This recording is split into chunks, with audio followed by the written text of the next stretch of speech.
The guy says, I want to be a great leader. Wonderful. The first thing we do is follow him to his house. When we get there, we walk in and check his library, number one. Somebody says, well, why check his library?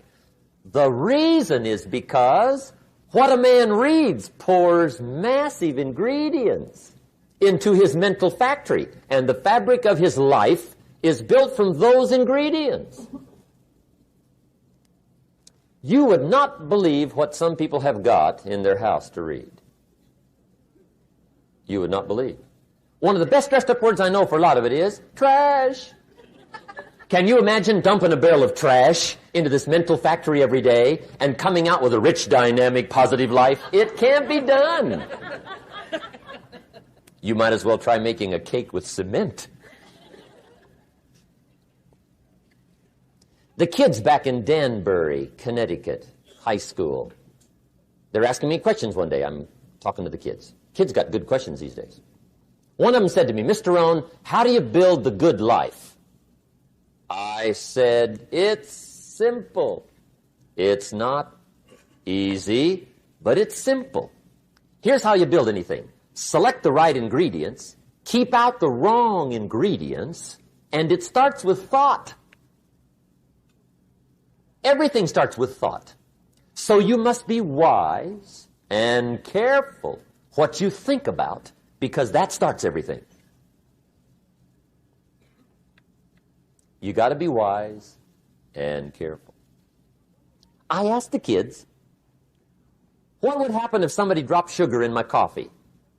They said, well, you'd be okay. I said, what if somebody dropped strychnine in my coffee? They said, well, you'd be dead. I said, correct. Lesson 1. Life is both sugar and strychnine. You gotta be careful. I said, what if my worst enemy drops in the sugar? They said, will you be okay? I said, what if my best friend, even by accident, drops in the strychnine? They said, well, you'd be dead. I said, correct. Lesson 2, watch your coffee.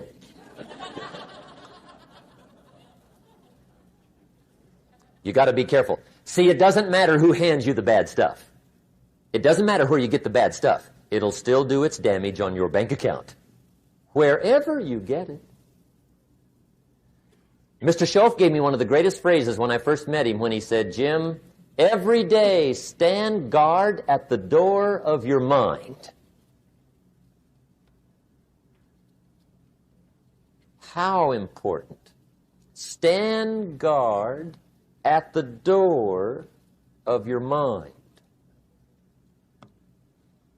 And you decide what goes into your mental factory. Don't let anybody just dump anything they want to in your mental factory, because you've got to live with the results.